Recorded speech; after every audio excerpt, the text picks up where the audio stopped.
Hey everybody, it's Mike over at Taxes and Bricks. Welcome to episode 64. Today we're going to do something a little different, okay? This isn't really tax related and it isn't related to Legos. It's just more some financial information, some basic financial literacy. And the topic today for episode 64 is compounded interest. And I'm not actually gearing this towards my, older clients, my clients who are, in the workforce, established careers. So let me explain.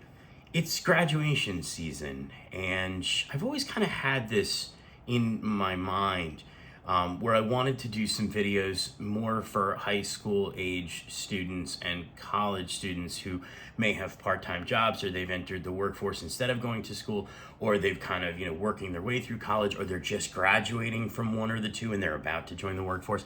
And the reason being is that I started doing this quite a long time ago. And as I would work with, kids that were in high school and college, joining the workforce, having part-time jobs, I really noticed there's just a lack of financial literacy with those particular individuals. And I think it's because, in general, private and public high schools and colleges just don't talk about this stuff. There are so many other things that they address, and maybe there's just so much time in the school calendar, and they just cast financial literacy aside. And I think that that's a huge disservice, because the one thing I do know is that the cornerstone to any sort of successful financial platform for any individual is going to be a basic understanding of some basic topics. And the amount of kids that come into this office to get their taxes done and just shoot a blank stare at me over the course of the entire conversation as we talk about things like compounded interest or IRAs or home ownership or mortgage interest or things like that, or credit card debt. We'll get into that another time. It's just staggering. So I'm going to throw up a disclaimer, not because this is tax related, but because I think the point of the disclaimer is don't act until you talk to somebody. Don't take people's advice, that you see on the internet, people like me or anybody, because, hello, it's the internet. Go do your own research. And that's really the point of my disclaimer. So I'm going to throw that up here. I'm going to come back. We're going to explain a little bit about what compounded interest is. I'm going to give an example, and then we'll go from there. This video is rated TAX and contains occasional ramblings, mild attempts at humor, self-deprecation, irreverence, brief numerical examples, and adult tax and accounting advice that may not be suitable for all taxpayers. Viewer discretion is advised. Before following any of the advice in this or any of our videos, you should always consult with a tax professional. Thank you. All right, so what is compounded interest? Well, compounded interest is basically a method by which a bank or a financial institution is going to pay you a return, interest or dividends on your investment that you make with them. But instead of just giving you interest and a percentage of interest on what you've put in, they're also going to eventually start paying you interest or a return on the returns that you get. And I hate defining a term using the term. So compounded interest is interest on interest. That's just lazy. But that's kind of the thing. It's kind of the definition, but I think it's easier just to kind of give you a quick example here. So let's say I walk into a bank, I give them $1,000, and this is just a very basic example to explain it. And they're going to pay me 1% compounded interest annually. So the $1,000 sits there all year. And then on the last day of the year, the bank calls me up and they're like, yo, we're going to give you $10. I'm like, great, that's awesome. 1% on $1,000. Awesome, great. So I'm like, well, I'm going to let it sit. I don't want the money. I let the $1,000 plus the $10 they gave me for interest sit for another year, and then come full circle to the end of that second year. They're going to give me another $10, which is 1% on my original 1,000. And then they're going to give me 10 cents. So they're going to give me 1% on the original $10 they gave me. So instead of it being a simple interest situation where I have $1,020, I've got $1,020 and 10 cents. So I know what you're saying. 10 cents, big whoop.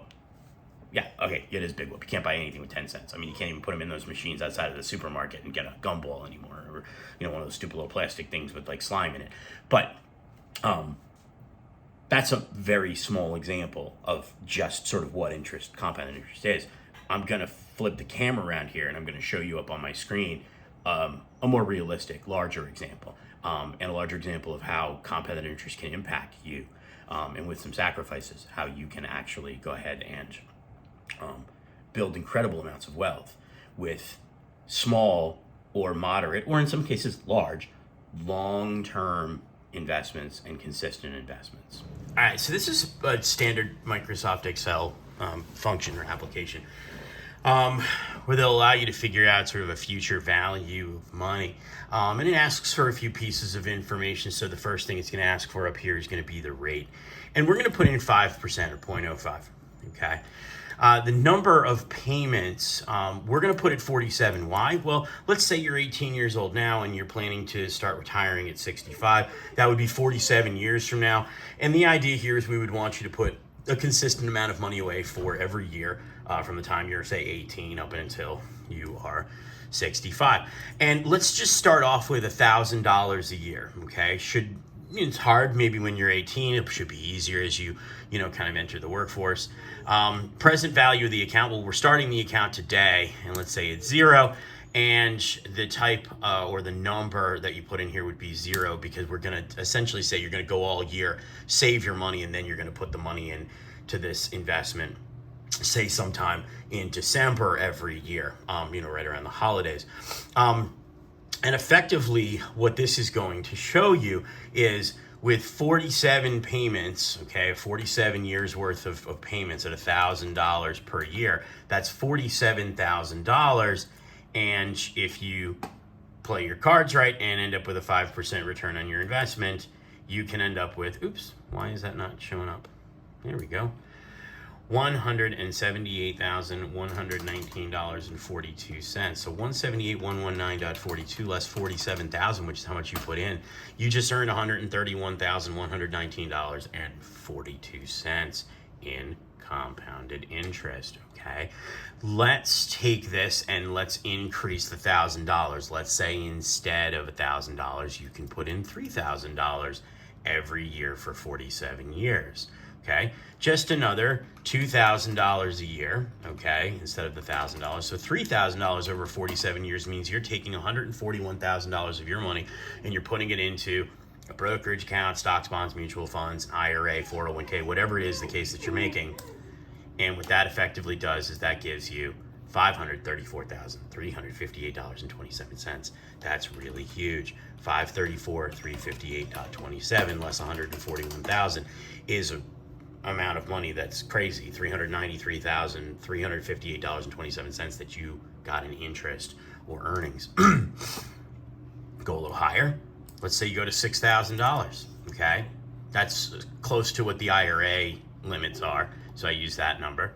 Okay, $1,068,716.53, and that, my friends, is how you get to $1 million in retirement with just a $6,000 contribution to some kind of a brokerage account or an IRA or 401k every year for 47 years. So you put away over 47 years $282,000, okay, 1068716.53, and what do we say? 283 is 6,000, and we multiply that by the 47, it's 282. 1068716.53, 282. $786,716.53 in interest that you've received, okay? Hey, Kansas, don't be bad. I'll let you out of the room in a minute.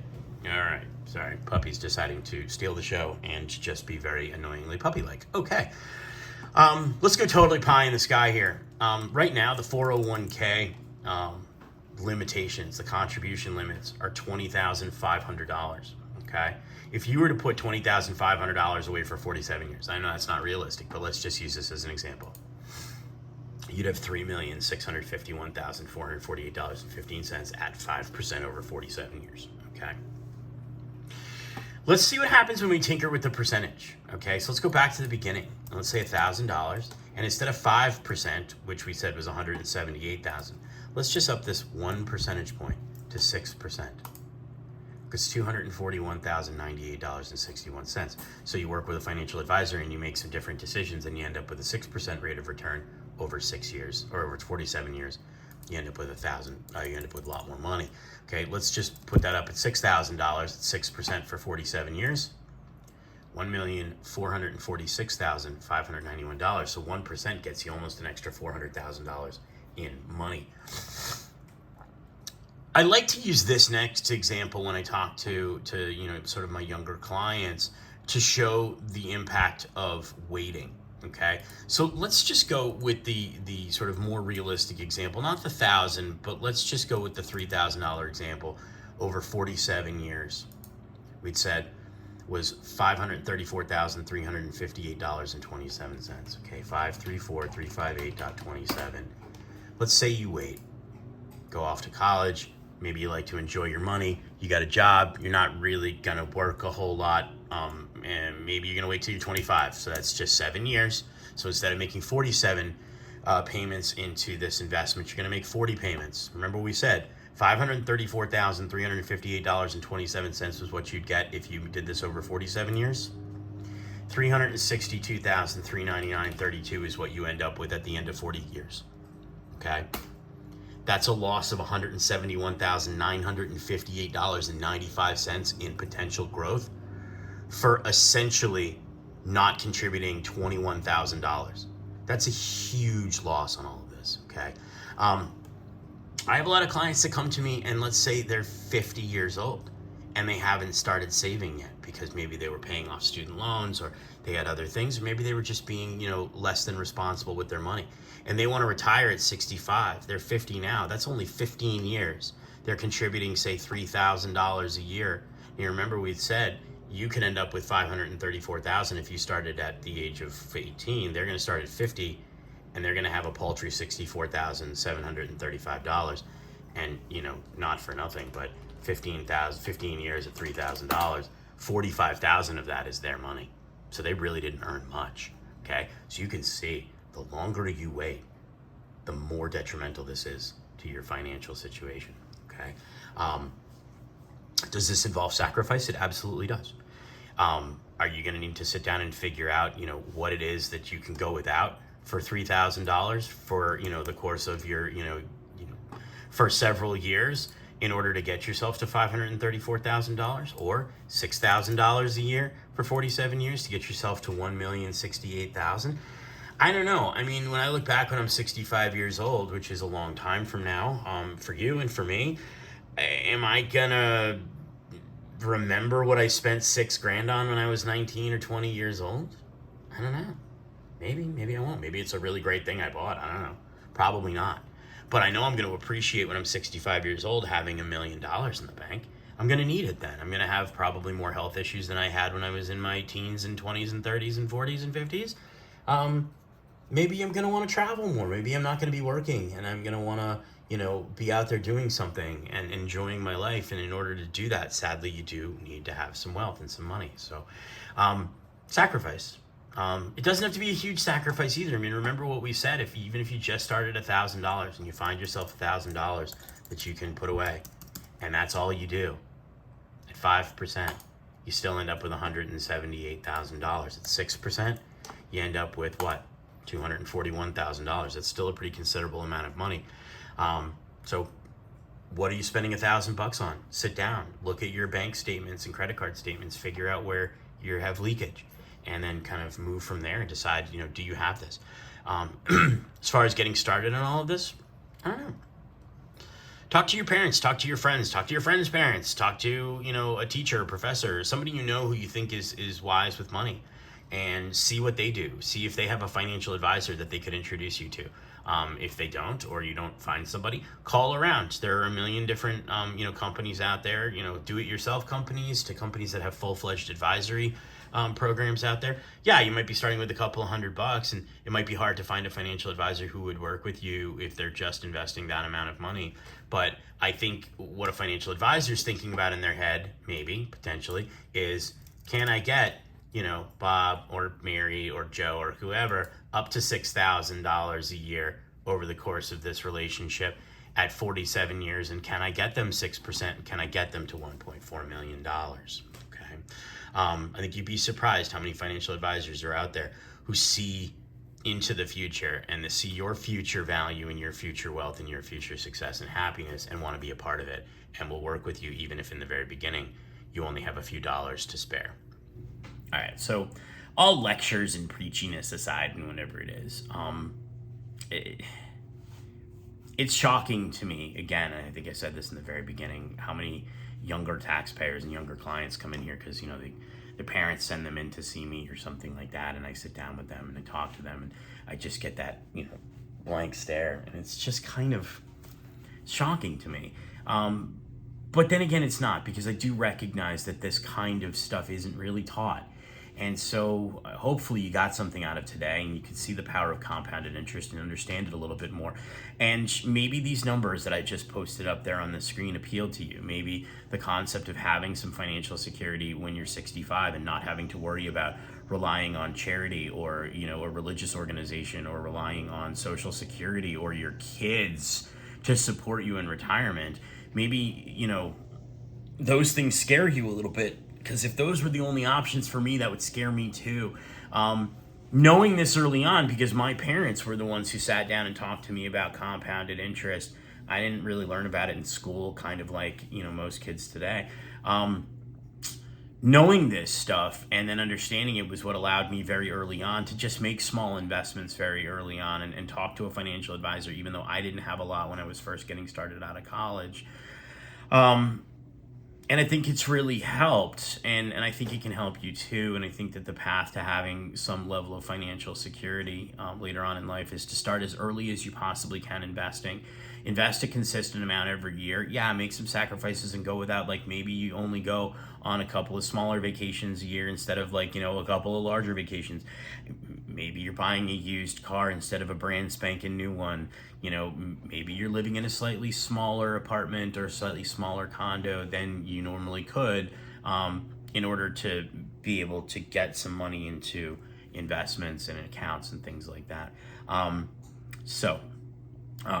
I hope you found this informative. If you like this kind of content, I've got a little bit more coming up. I've got some other things that I noticed aren't really part of the curriculum anymore in this country, and I'd like to throw it out there. So hopefully I can just add to the conversation a little bit, and add to the information that's out there to help people out. So hope you enjoyed this video. If you like this kind of content and you want to see more of this kind of content, don't forget to subscribe and turn notifications on. Throw up a like and a comment, and thanks for watching.